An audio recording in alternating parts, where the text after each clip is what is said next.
Assalamualaikum warahmatullahi wabarakatuh. Halo sobat pecinta film semua, selamat datang di channel M Yunus Puncak. Bagaimana kabar kalian? Semoga baik-baik saja ya. Nah sobat semua, sebelum lanjut jangan lupa untuk like, share, serta subscribe channel M Yunus Puncak. Terima kasih.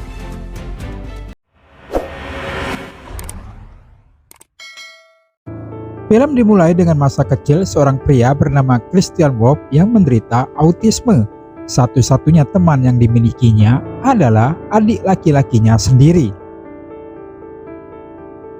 Ibunya ingin mengirimnya ke sebuah pusat perawatan yang disarankan oleh seorang psikolog, di mana mereka dapat mengajarinya mekanisme penanganan dan menyediakan lingkungan yang tenang dan nyaman yang tidak akan memperburuk kepekaannya. Tetapi ayahnya, seorang anggota militer, tidak setuju. Setelah dewasa, Christian Wolf adalah seorang akuntan di kantornya sendiri yang kecil. Ia memiliki ekspresi yang sangat datar saat berbicara dan tampak tidak begitu hangat atau ramah. Christian membantu seorang petani dan istrinya mengatasi masalah pajak mereka. Petani dan istrinya berterima kasih kepada Christian atas sarannya kepada mereka. Petani itu mengundang Christian ke rumahnya untuk memancing, tapi Christian menjawab dengan tegas bahwa dia tidak memancing, tetapi dia menembak. Suatu hari, Christian mengunjungi petani itu dengan membawa senapan runduk berkekuatan tinggi. Petani itu yang mengawasinya melalui teropong dari rumah terkejut ketika Christian dari jarak 1000 kaki mampu menembak semua target sasarannya dengan akurat secara berurutan.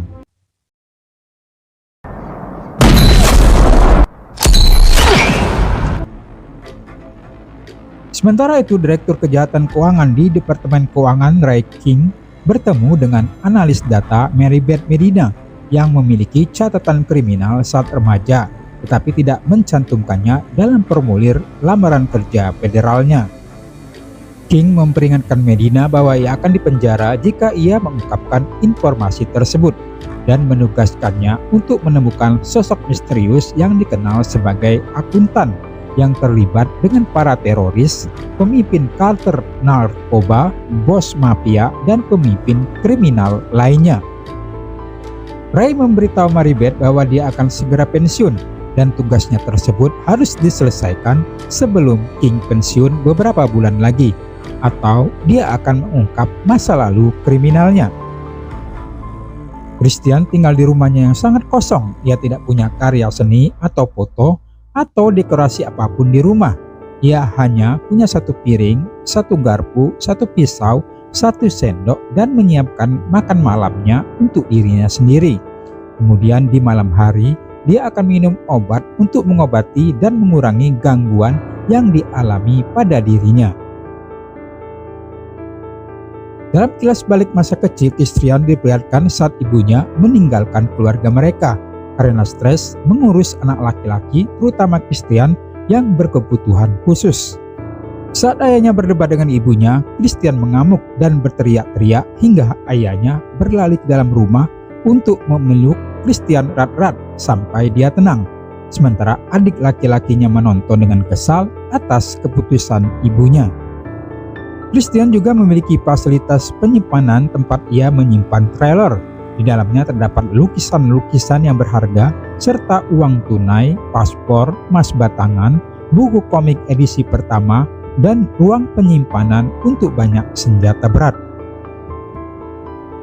Sementara itu, sesosok pria masuk ke mobil seorang pialang saham, lalu dengan tenang mengeluarkan senjatanya. Pria itu adalah seorang pembunuh bayaran bernama Braxton. Dia disewa untuk mengirim pesan kepada pialang itu yang telah menjual saham perusahaan bosnya. Ia lalu memerintahkan pialang saham untuk berhenti menjual saham, tapi pria itu mengabaikan dan mencoba meraih senjata milik Braxton, tapi ia dengan terampil menangkisnya. Pialang saham itu akhirnya menyerah dan Brax memberitahunya untuk berhenti menjual semua saham atau dia akan kembali untuk membunuhnya. Seorang wanita yang merupakan asisten Christian menyarankan agar ia mengambil pekerjaan yang sah untuk sebuah perusahaan bernama Living Robotics daripada tugas kriminal yang lebih berbahaya, karena wanita itu peduli dengan keselamatannya.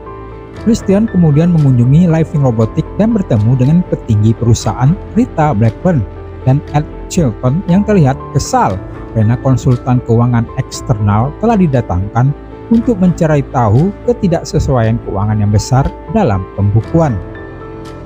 Christian juga bertemu dengan Lamar, sang CEO perusahaan yang mengajaknya berkeliling, menunjukkan kepadanya bagaimana prostetik mereka telah membantu kehidupan banyak orang yang diamputasi. Lamar berjanji untuk bekerja sama sepenuhnya dengan penyelidikan Christian dan memberinya apapun yang dia butuhkan untuk menyelesaikan pekerjaan tersebut. Keesokan harinya, Christian kembali ke Living Robotics dan mendapati seorang wanita sedang tertidur di ruang konferensi. Christian membangunkannya dan wanita itu memperkenalkan dirinya sebagai Dana Cummings, akuntan internal yang menemukan ketidaksesuaian tersebut. Wanita itu mencoba menawarkan bantuan untuk membimbing Christian memeriksa berkas-berkas itu, tetapi ia menolak tawarannya. Penyelidikan Mary Beth berlanjut dan ia berhasil mengetahui bahwa sang akuntan memiliki beberapa nama samaran. Ia mengandalkan teman-teman di FBI untuk mereka seperti apa wajahnya. Mary Beth juga diberitahu seorang pria tak dikenal telah menyerang sebuah bar yang menjadi markas operasi keluarga kriminal. Lalu pria itu membunuh 2 penjaga yang berdiri di luar dan kemudian memasuki bar, menewaskan 7 orang di dalam dengan menggunakan senjata mereka sendiri. Mary Beth juga diberikan rekaman audio dari serangan itu. Kemudian ia memanipulasi berkas audio dan akhirnya berhasil mengisolasi suara kedua yang sangat pelan yang tampaknya menggumamkan sesuatu berulang-ulang. Christian mulai mengerjakan pekerjaannya yang sangat ritualistik.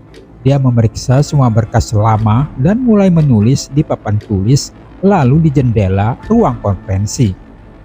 Christian bekerja sepanjang malam dan berhasil menyimpulkan bahwa $61 juta telah hilang dari perusahaan. Ia mulai menjelaskannya kepada Dana yang segera mengerti. Rita menyela pembicaraan mereka. Ia ingin tahu apakah Christian telah menebak siapa yang bertanggung jawab atas uang yang hilang itu. Dan Christian menjawab bahwa ia tidak menebaknya. Ia perlu terus meninjau dokumen untuk mencari tahu. Ed Chilton terbangun saat mendengar suara di lantai bawah. Ia turun dan mendapati Braxton menunggu di dapur bersama 2 anteknya. Mereka duduk bersama dan Brax dengan tenang memberitahu Ed bahwa ia harus menyuntikkan insulin 2 kali sehingga kematiannya akan tampak seperti kecelakaan. Jika tidak, mereka akan membunuhnya dan juga istrinya dengan kejam. Ed lalu setuju sambil menangis. Keesokan harinya, Christian terkejut melihat semua berkas dikemas dan pekerjaannya dihapus. Ia putus asa karena tidak dapat menyelesaikan penyelidikannya. Lamar yang masuk yakin bahwa temannya Ed bunuh diri karena ia telah menyuntik dirinya sendiri. Lamar memberitahu Chris bahwa Ed merasa bersalah telah menipu uang perusahaan. Kemudian Lamar membayar gaji Chris dan menyuruhnya pergi. Malam itu Christian yang kesal dan sangat frustasi karena tidak dapat menyelesaikan tugasnya, memukul dirinya sendiri dengan tongkat kayunya dan melemparkan obatnya sebelum menenangkan diri dan mengambilnya. Kembali ke masa kecil Christian saat ia tinggal di Indonesia. Seorang pria sedang mengajari ia dan adiknya berkelahi, sementara sang ayah menonton dari samping sambil membaca koran. Sang instruktur melihat mereka sudah lelah, tetapi ayahnya menyuruh melanjutkan latihan. Lalu Christian muda menjawab dalam bahasa Indonesia. Tidak apa-apa, lanjutkan saja. 2 antek pembunuh bayaran telah mengikuti Christian ke pertanian dan menyandera petani dan istrinya. Mereka menyuruh istrinya memanggil Christian. Kemudian tiba-tiba salah satunya ditembak di kepala oleh senapan runduk. Sedangkan yang lainnya menyandera pasangan itu dan menuju ke mobil. Tetapi Christian menembak bannya, kemudian menuju ke mobil dan menarik keluar penjahat itu. Mereka berdua berkelahi dan Christian mencekik leher pembunuh bayaran itu yang akhirnya memberitahu bahwa Dana juga telah diincar. Christian bergegas pergi ke apartemen Dana. Ia melihat Dana diikuti oleh seseorang. Lalu ia masuk dan menaiki tangga dengan cepat. Dua pengantar barang masuk ke dalam apartemen Dana dan menyerangnya, tetapi Dana melawan. Ia mengunci diri di kamar mandi dan mencoba melarikan diri. Di luar, Christian dengan cepat membunuh dua penjaga di lorong. Kemudian ia masuk ke dalam dan mengalahkan dua pengantar barang.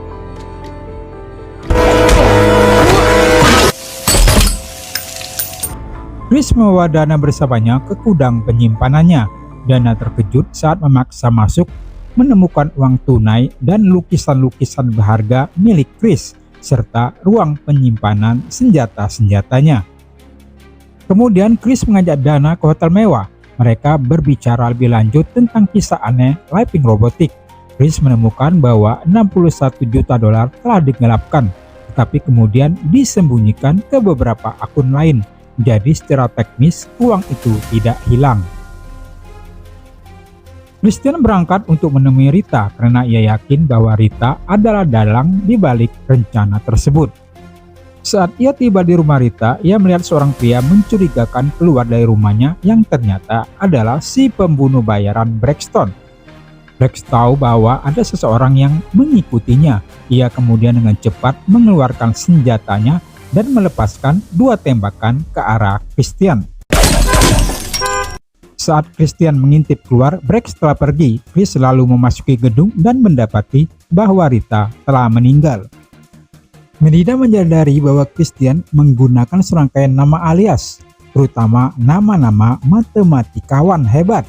Ia melacak identitas Wolf hingga ke kantor akuntansi Triple Z dan bisnis-bisnis di sekitarnya yang digunakan untuk mencuci uang yang sebagian besar kemudian disumbangkan ke Harbor Institute.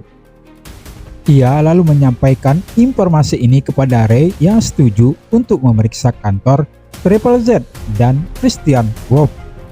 King Medina dan sekelompok agen menggeledah rumah Christian. Mereka menemukan kamera pengintai berteknologi tinggi di luar, serta senapan mesin besar yang terpasang di garasinya. Setelah yang lain pergi, King mengungkapkan detail seputar masa lalu Christian kepada Medina. Christian dipenjara setelah pertengkaran hebat di pemakaman ibunya yang mengakibatkan kematian ayahnya. Di penjara, Christian menjalin hubungan dengan Francis Silverback, seorang mantan akuntan untuk keluarga kriminal Gambino yang kemudian menjadi informan untuk pemerintah Amerika Serikat. Sedangkan Ray King saat itu adalah agen keuangan yang ditugaskan untuk kasus Silverback, dan dia tidak percaya ceritanya. Silverback pun dibebaskan dari penjara yang menyebabkan ia kehilangan satu-satunya perlindungan yang dimilikinya dari keluarga Gambino. Ia disiksa hingga tewas oleh keluarga Gambino yang mendorong Christian yang murka untuk melarikan diri dari penjara dan membalas dendam kepada orang-orang yang bertanggung jawab. Dilanda rasa bersalah, King berusaha menebus kesalahannya dengan mengawasi keluarga Gambino dengan harapan dapat menangkap mereka dalam aksi kriminal. Suatu hari, King menyaksikan Christian menghabisi seluruh keluarga Gambino untuk balas dendam. Ray berlari ke dalam dan ia menemukan banyak mayat di lantai. Ray mendengar pembicaraan di sebuah ruangan dan saat ia hendak masuk, tiba-tiba Christian muncul di belakangnya sambil menodongkan pistol. Christian mengampuni nyawanya setelah King menyatakan penyesalan atas perannya dalam kematian Silverback dan bercerita walau ia buruk dalam pekerjaannya, tetapi ia bangga sebagai ayah yang baik. Setelah pertemuan itu, Christian menghilang tetapi terus memberikan informasi kepada King tentang berbagai kegiatan kriminal yang memungkinkannya memiliki karir yang sukses. Christian menyerang rumah lamar dan membunuh para penjaga bayaran yang dipimpin oleh Braxton.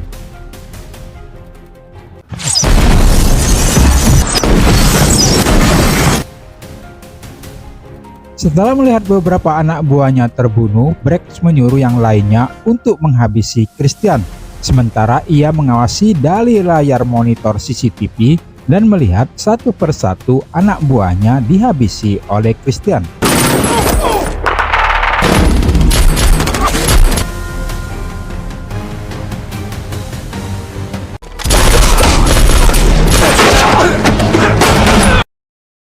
Setelah baku tembak, Brex mengenali lagu anak-anak yang disenandungkan oleh Christian sambil merawat lukanya.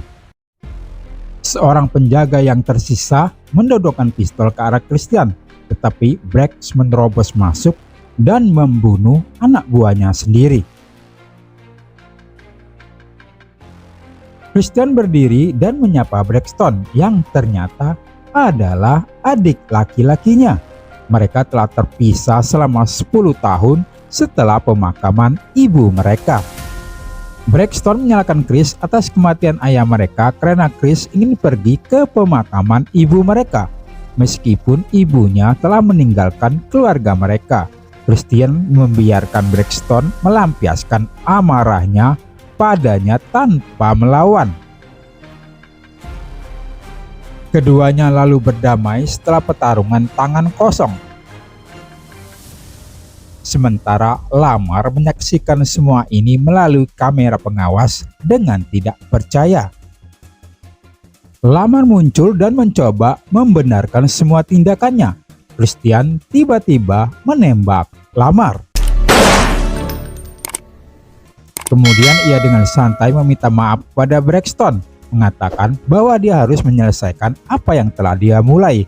Kemudian mereka berdua dengan ramah sepakat untuk bertemu lagi di lain waktu. Kita beralih ke Harbor Institute, di mana terungkap bahwa suara yang selama ini membantu Christian tersebut adalah suara dari sebuah komputer canggih yang digunakan oleh Justin, seorang wanita penderita autisme. Komputer itu digunakannya untuk berkomunikasi dan juga memenuhi tugasnya sebagai mitra Christian. Hello Dreamboat, shall we chat? Christian mengucapkan selamat tinggal kepada Dana dengan mengirimkan sebuah lukisan, sedangkan ia pergi dengan mengemudikan mobil trailernya. Sampai di sini dulu sobat pencinta film semua, alur cerita dari film kali ini. Jangan lupa like, share, serta subscribe channel M. Yunus Puncak. Dan sampai berjumpa lagi di alur cerita film lainnya. Wassalamualaikum warahmatullahi wabarakatuh.